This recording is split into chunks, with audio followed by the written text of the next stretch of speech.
What do Drake, Jay-Z, Roger Federer, and Jennifer Aniston all have in common? It's not just fame, it's the flex. On red carpets, at Wimbledon, inside F1 paddocks, or luxury yachts, you'll spot the same status symbol wrapped around their wrist, a Rolex. But here's the twist. Rolex isn't just a watch, it's a financial weapon. A $10,000 asset hiding in plain sight. In 2025, that stainless steel Submariner could outpace your stock portfolio. So why do people wait years to buy a watch they don't even need? Why are Rolex auctions breaking records while the market tanks? This isn't about timekeeping, it's about myth-making, controlled scarcity, and emotional value. From the Oscars to the Mariana Trench, Rolex has mastered the psychology of legacy. And today, we're decoding it all. This is Luxury Avara. And if you're building your own empire, watch this till the end. What Rolex teaches about value, influence, and branding is everything your competition doesn't want you to understand, like comment and subscribe, and don't blink, because in this video, time is literally money. But Rolex breaks that rule. In fact, it rewrites it. Take the stainless steel Rolex Daytona as a prime example. In 2016, it retailed for around $9,000. Fast forward to 2025, and that same watch, if kept in good condition, can fetch north of $35,000 on the secondary market. That's not a trend. That's a phenomenon. Now, compare that to the S&P 500. From 2016 to 2025, the index saw average annual returns of roughly 8 to 10%. Great for a portfolio, sure, but it doesn't have the same social cachet as a luxury timepiece. Rolex offers both financial appreciation and emotional equity. That's a rare combination.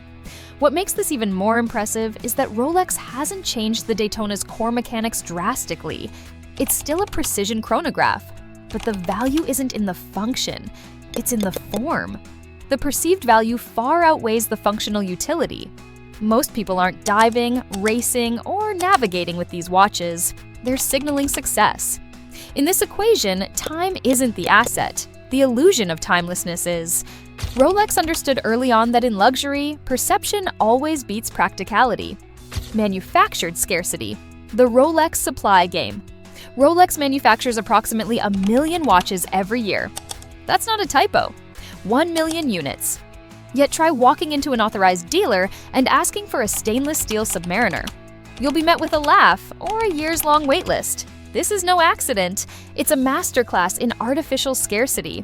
Unlike brands that flood the market and chase quarterly profits, Rolex plays the long game.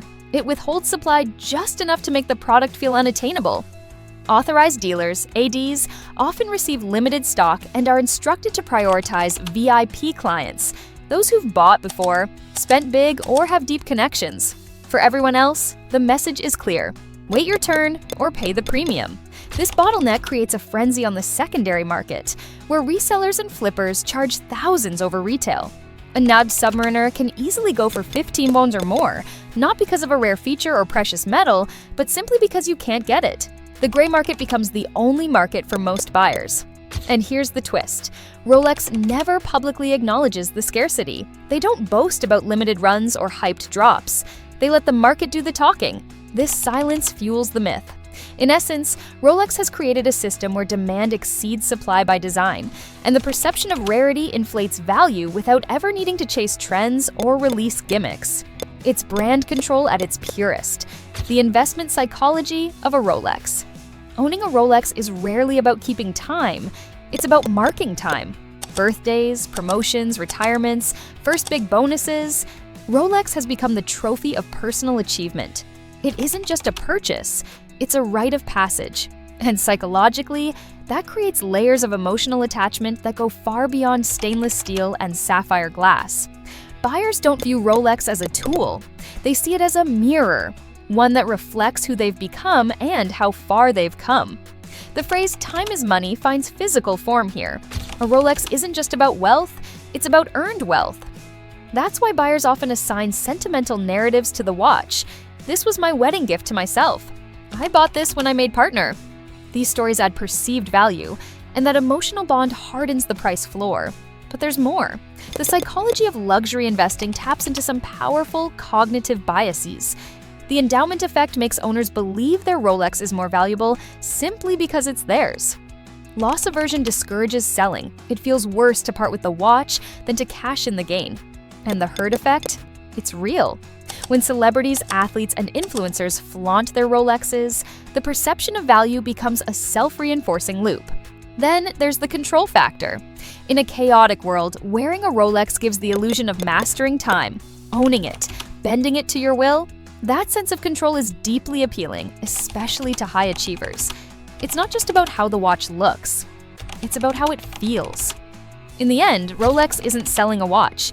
They're selling a story you tell yourself every time you check your wrist.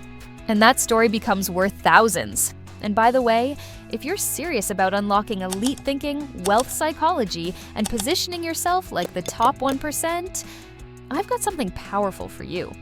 The Billion Elite Code is my exclusive course that breaks down how the ultra-rich think, act, invest, and build timeless value, just like Rolex. You'll find the link in the description to join the code breakers. Back to the video. Rolex's timeless marketing strategy. Rolex doesn't advertise like other brands. And that's precisely the point. You'll never see a banner ad screaming 20% off or a limited time flash sale on their site. In fact, you'll rarely even see the watch. Rolex's ads are minimalist, elegant, and often focus more on the lifestyle than the product. Their messaging is subtle, aspirational, and enduring. They don't sell the features of the watch, they sell what it represents. That's why Rolex aligns itself with events and institutions that transcend trends. Wimbledon, the 24 Hours of Le Mans, the Oscars, the moon landing, deep sea exploration. When Rolex associates with something, it's not for likes or quick wins. It's for legacy. These events are slow-burning cultural icons, just like the watches themselves. This strategy builds a brand narrative that focuses on the man behind the watch, not the mechanics of the watch itself. When you see Roger Federer glance at his wrist after a match, or James Cameron wearing a Rolex into the Mariana Trench, the message is clear. This watch goes wherever greatness leads. It doesn't need to explain itself, and in the age of social media chaos, Rolex remains refreshingly silent.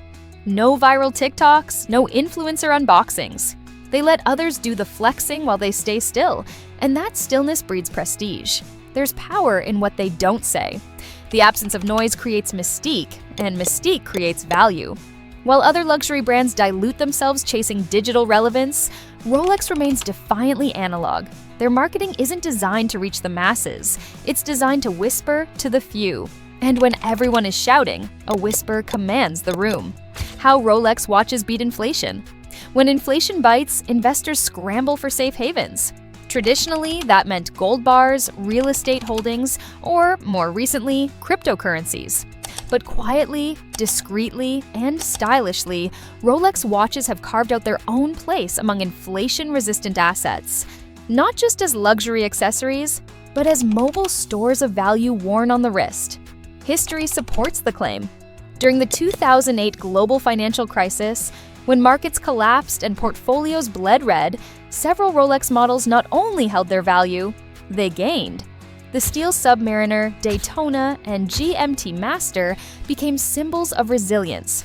Those who owned them could liquidate quickly at high resale value, often with better returns than their investment accounts. Fast forward to the pandemic years of 2020 to 2021 and the inflation surge of 2022 to 2024, and the pattern repeated. While fiat currencies lost purchasing power, Rolex watches, especially steel sport models, appreciated sharply. Some references doubled or tripled in value within 36 months. So, why does a mechanical watch outperform financial instruments in times of instability? First, Rolex is a tangible luxury asset. Unlike stocks or crypto, which exist in digital or abstract form, Rolex offers sensory value. You can wear it, hold it, showcase it. At the same time, it avoids the pitfalls of other physical goods like cars or tech, which depreciate quickly with use. Rolex watches, especially vintage and high-demand models, often increase in value over time, provided they're well-maintained. Second, liquidity and recognizability. A Rolex can be flipped in global hotspots, Geneva, Dubai, Tokyo, New York, for immediate cash. The brand's ubiquity across cultures makes it as recognizable as a passport. And in many cases, it functions like one, quietly signaling wealth, taste, and financial credibility. Third, there's emotional security. During uncertain economic stretches, people crave assets that feel safe. Rolex represents permanence, craftsmanship, and scarcity. And unlike volatile crypto swings or gold's impersonal gleam, Rolex provides a psychological cushion. It feels good to wear your wealth. In short, Rolex delivers what few assets can: financial value, cultural value, and emotional value, all in one tick. That's why, in inflationary climates, Rolex doesn't just survive, it thrives. Not as a watch, but as wearable wealth, collectability, and cultural cachet. Rolex isn't just a watch, it's a cultural artifact. Over the decades, certain models have crossed the line from luxury accessory into blue-chip collectible. Limited editions and vintage references, like the Paul Newman Daytona or the Submariner 6538, have shattered auction records, turning what was once a $300 tool watch into a six-figure piece of horological history. These aren't just collectibles, they're legends encased in steel and gold. What drives this phenomenon isn't just rarity, it's story. The Paul Newman Daytona isn't valuable solely because of how few were made. It's valuable because of who wore it, how it was discovered, and the mythology that built around it. When that exact watch sold for $17.8 million in 2017, it wasn't just a transaction. It was a cultural moment. Rolex thrives at the intersection of pop culture and permanence. Think James Bond's Submariner, rugged, suave, indestructible, or Steve McQueen's Explorer 2, the tool of a Hollywood rebel. More recently, hip-hop icons like Drake have turned Rolex into lyrical currency, flexing references that elevate the brand into every nightclub and boardroom. This collectability isn't accidental. Rolex has mastered the art of not changing too much. By keeping their design language steady and their model names consistent for decades, they've created a living lineage, each generation adding a chapter to the Rolex saga. And when something holds its identity across eras, it becomes timeless. In this way, Rolex becomes more than an asset. It becomes an heirloom. A watch today, a relic tomorrow.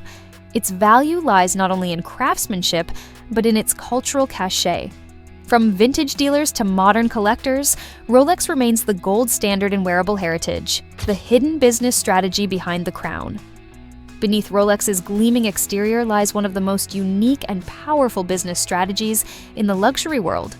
While most global brands are beholden to shareholders, market analysts, and aggressive profit targets, Rolex operates under a completely different structure.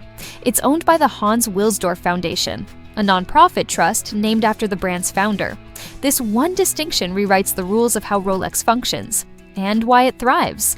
Because it isn't publicly traded, Rolex is free from the suffocating pressure of quarterly earnings. It doesn't need to meet investor expectations or hype up each product drop. Instead, it plays the long game, thinking not in months or years, but in decades. This stability allows Rolex to focus on brand longevity and legacy, not fast money. That's why Rolex doesn't follow trends. It doesn't rush innovation or collaborate with pop stars just to go viral. What it does instead is build infrastructure. Rolex owns nearly every step of its production process. It operates its own foundries, crafts its own gold, and manufactures its own in-house movements. This vertical integration gives Rolex total quality control, resulting in watches that are not just prestigious, but remarkably durable and consistent. And then there's the brand's strategic silence. While other luxury brands lean on celebrity endorsements, influencer campaigns, or Instagram hype, Rolex maintains mystique through absence. It doesn't shout, it whispers. And in a world of endless digital noise, that quiet confidence commands attention. It's the brand equivalent of a strong, silent type, always present, never desperate.